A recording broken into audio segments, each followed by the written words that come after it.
Essa situação passa a impressão de vivermos não em um Estado democrático de direito, mas em um Estado judicial de direito. Durante o 24º Fórum Empresarial LIDE, realizado nesta sexta-feira, dia 22, no Rio de Janeiro, o ministro do Supremo Tribunal Federal, André Mendonça, defendeu que a autoridade de um juiz deve se sustentar no respeito e na legitimidade de suas decisões e não no medo que se possa impor. E que o bom juiz, ele tem que ser reconhecido pelo respeito, não pelo medo. Que as suas decisões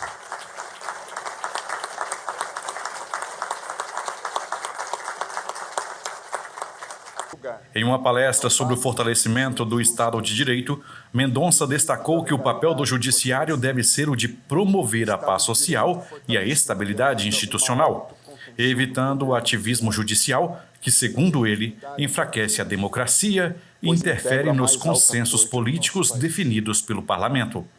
O Estado de Direito não significa a prevalência da vontade ou das pré-compreensões dos intérpretes da lei.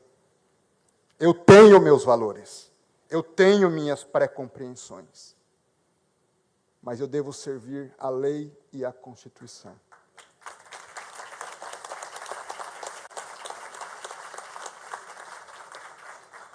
O que significa que o judiciário não pode ser o fator de criação e inovação legislativa. Mendonça frisou que a democracia não pode existir sem liberdade de expressão, lembrando que críticas e dissidências fazem parte da vida pública. O discurso ocorre em um momento de tensão entre o STF e aliados do ex-presidente Jair Bolsonaro, indiciado recentemente pela Polícia Federal. Apesar disso, Mendonça buscou enfatizar uma mensagem de equilíbrio institucional e compromisso com o interesse coletivo. O tema da minha fala é o fortalecimento do Estado de Direito. Falar em Estado de Direito, a partir dessas duas expressões, Estado nos remete às instituições. O Estado de Direito foi concebido a partir da ideia de um sistema institucional de freios e contrapesos. Na nossa Constituição se fala em independência e harmonia entre os poderes, o que demanda um equilíbrio institucional e demanda mais do que isso, demanda instituições justas, instituições responsáveis com a sociedade e com o bem comum. Na perspectiva do direito, significa que esse Estado é o Estado onde as leis governam. Não é mais a vontade pessoal, não são mais os interesses individuais, mas a governança e o império está na lei. É o Estado onde a racionalidade deve estar presente, onde a lei e a racionalidade funcionam como um fator de estabilidade e não de crise. É o Estado onde o arbítrio deve ser contido e a justiça deve estar presente. Luiz de Ferrajoli, o pai do garantismo, escreveu um artigo em 2001, o que demonstra que sua visão não era circunstancial, mas uma reflexão que nos faz refletir no dia de hoje. Dizia ele, nesse artigo onde falava sobre o passado e o futuro do Estado de Direito, que o Estado de Direito está em crise. E por que Ferrajoli dizia que o Estado de Direito estava em crise? Ele apontava duas razões básicas e essenciais. Em primeiro lugar, um colapso da capacidade reguladora da lei. Em segundo lugar, um retorno ao papel criativo da jurisdição. São essas duas razões que ele aponta. À luz da segunda razão, ele fala em uma discricionariedade judiciária ou, abro aspas, em juízes desordenados. À luz da primeira razão, a capacidade reguladora da lei, ele fala em legisladores desordenados.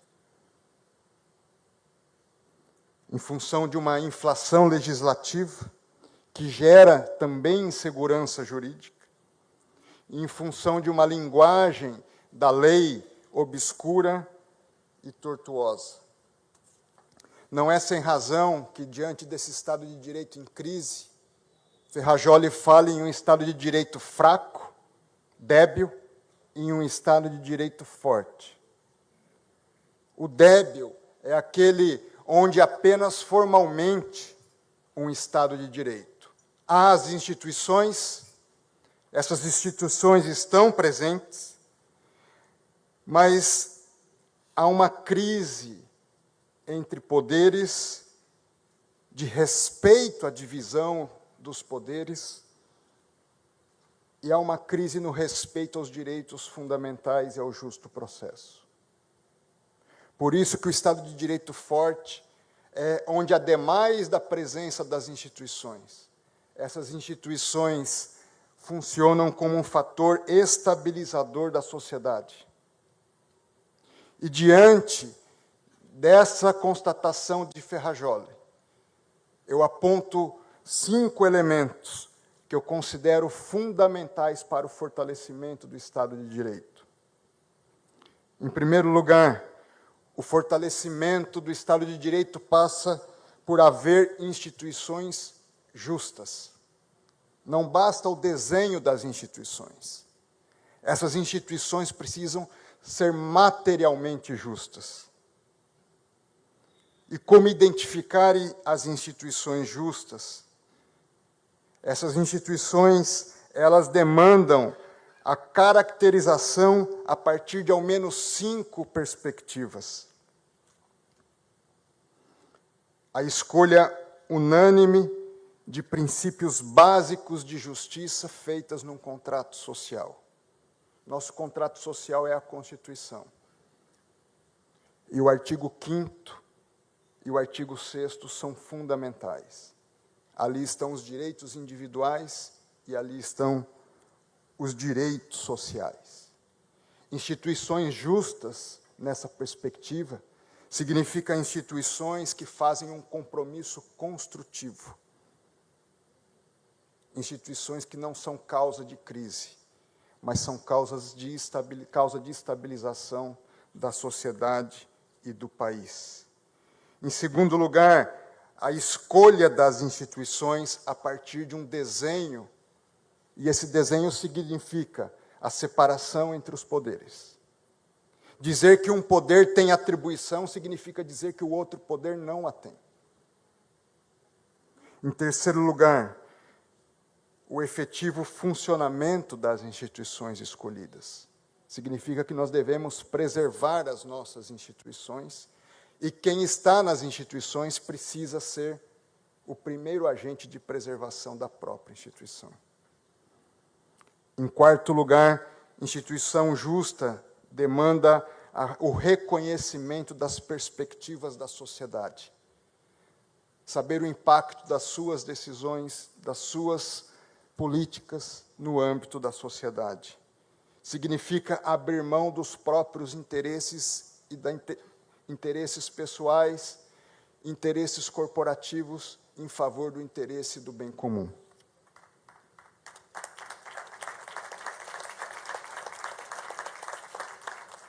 E, em quinto lugar, significa que se algo não está dando certo, é preciso haver uma reflexão séria de reforma das instituições. Não apenas uma reforma administrativa, mas uma reforma do Estado, que perpasse executivo, legislativo, judiciário, Tribunal de Contas, agências reguladoras, a fim de haver estabilidade e organicidade na sociedade brasileira. Segundo ponto, além de instituições justas, o fortalecimento do Estado de Direito passa pelo fortalecimento do princípio da legalidade. Ferrajoli fala que, dentro da crise do Estado de Direito, há uma crise do princípio da legalidade. Diz ele que expressões como princípio da legalidade ou reserva da lei, hoje fazem cada vez menos sentido. Por isso ele aponta que o reforço, e não a dissolução do Estado de Direito, dependerá da refundação da legalidade. Assim haveria a prevenção do arbítrio e a garantia da racionalidade jurídica. Karl Mannheim, sobre o princípio da legalidade, diz que a verdade democrática é a verdade tal como emerge da vida em comum. Por isso, a ninguém pode ser permitido sabotar os acordos comuns. Promulgamos nossas próprias leis. Por isso é um contrassenso nos opormos a esses acordos ou abalar os alicerces que garantem o seu funcionamento. Se modificações se impuserem, existem disposições específicas para a modificação da lei, mediante o consentimento comum. A fidelidade à lei, portanto, consiste, em essência, na fidelidade aos procedimentos livremente escolhidos pela sociedade. A maior ofensa ao espírito da democracia consiste em romper esses procedimentos e aviltar os seus próprios métodos, ele diz. E mais, digo eu, em terceiro lugar, não basta instituições justas e princípio da legalidade fortalecido. O Estado de Direito fortalecido demanda uma autocontenção do Poder Judiciário. Tenho legitimidade para dizer isso, pois integro a mais alta corte do nosso país. O Estado de Direito não significa a prevalência da vontade ou das pré-compreensões dos intérpretes da lei. Eu tenho meus valores, eu tenho minhas pré-compreensões, mas eu devo servir a lei e a Constituição.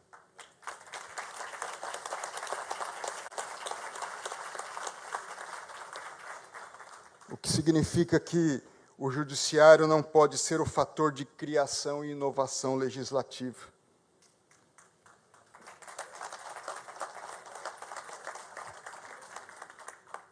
O Estado de Direito impõe a autocontenção, o que se contrapõe ao ativismo judicial. O ativismo suprime, desconsidera e supera os consensos sociais estabelecidos pelos representantes periodicamente eleitos pelo verdadeiro detentor do poder, que é o povo. O ativismo judicial implica no reconhecimento implícito de que o judiciário tem a prevalência sobre os demais poderes. O ativismo implica na superação da vontade democrática, cujo consenso legítimo pode ser decidir, mas também pode ser não decidir. O ativismo judicial implica no enfraquecimento e na superação do princípio democrático. E o ativismo judicial implica no reconhecimento implícito, ainda que não desejado, do enfraquecimento dos demais poderes.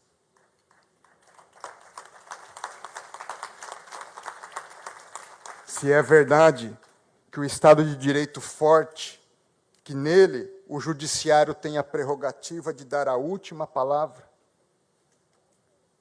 e essa é uma verdade, mas no Estado de Direito forte, o Poder Judiciário não tem a prerrogativa de dar a primeira e a última palavra. Essa situação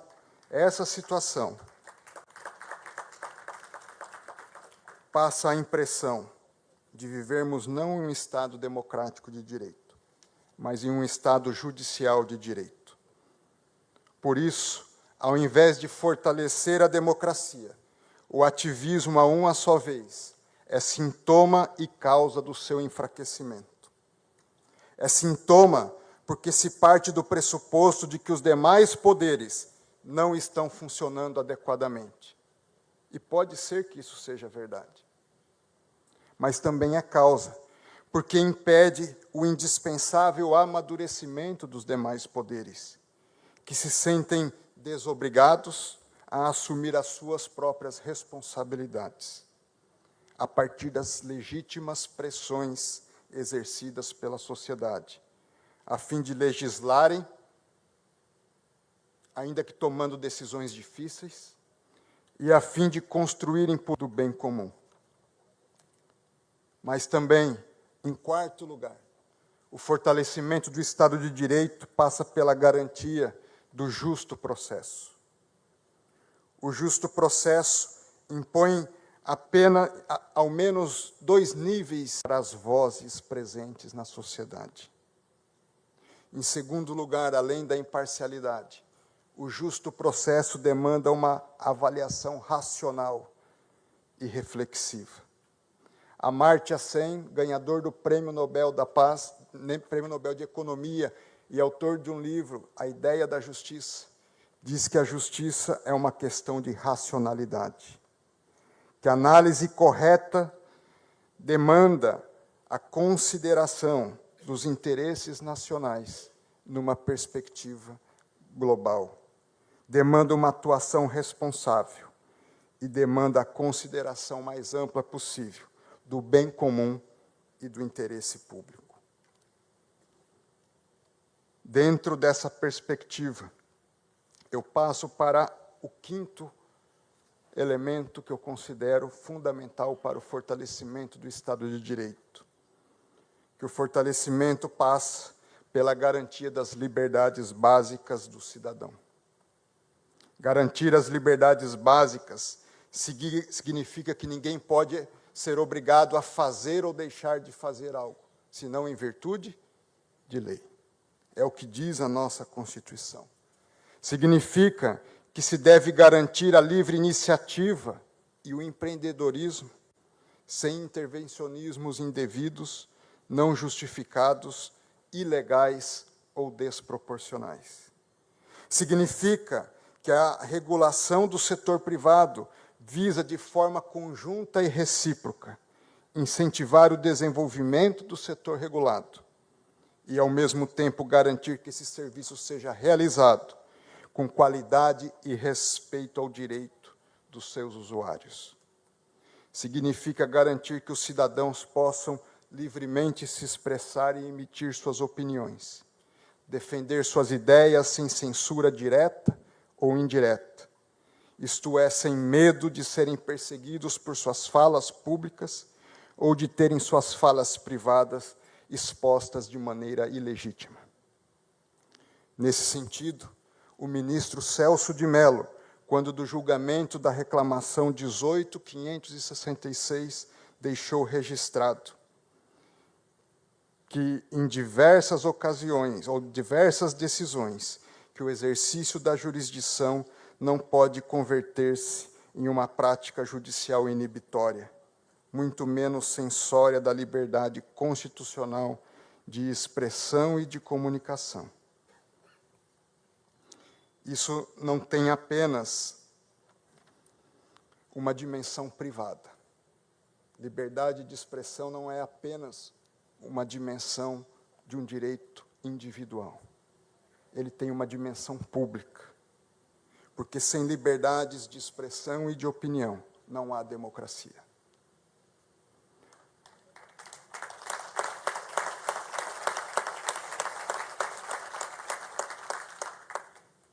Nesse sentido, Amartya Sen e John Rawls defendem que a democracia está dissidentes.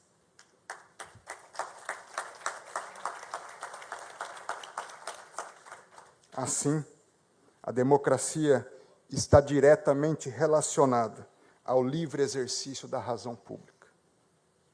Não há democracia se as liberdades de expressão e de opinião estão cerceadas de maneira direta ou indireta. Eu concluo. Como eu disse, o fortalecimento do Estado de Direito passa por haver instituições justas, pelo fortalecimento do princípio da legalidade, pela autocontenção do poder judiciário, pela garantia do justo processo e pela garantia das liberdades básicas do cidadão. E digo,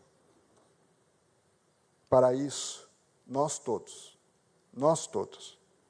precisamos fazer um compromisso público de que o bom juiz, ele tem que ser reconhecido pelo respeito, não pelo medo. Que as suas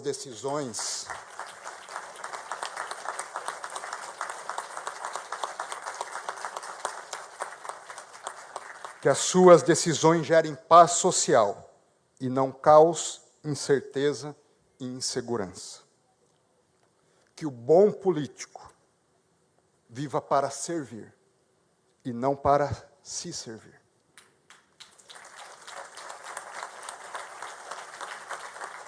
E que as suas ações busquem o bem comum e não o próprio bem.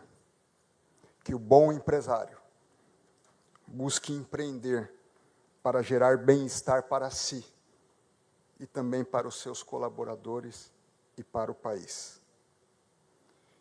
Que ele atue para dar sentido à sua própria vida e não para valer-se da vida dos outros. E que nós todos, com bons propósitos e espírito público, mudemos não só a nossa própria história, mas com ela, juntamente, a história de um povo e de um país carente de grandes líderes. Que Deus nos abençoe.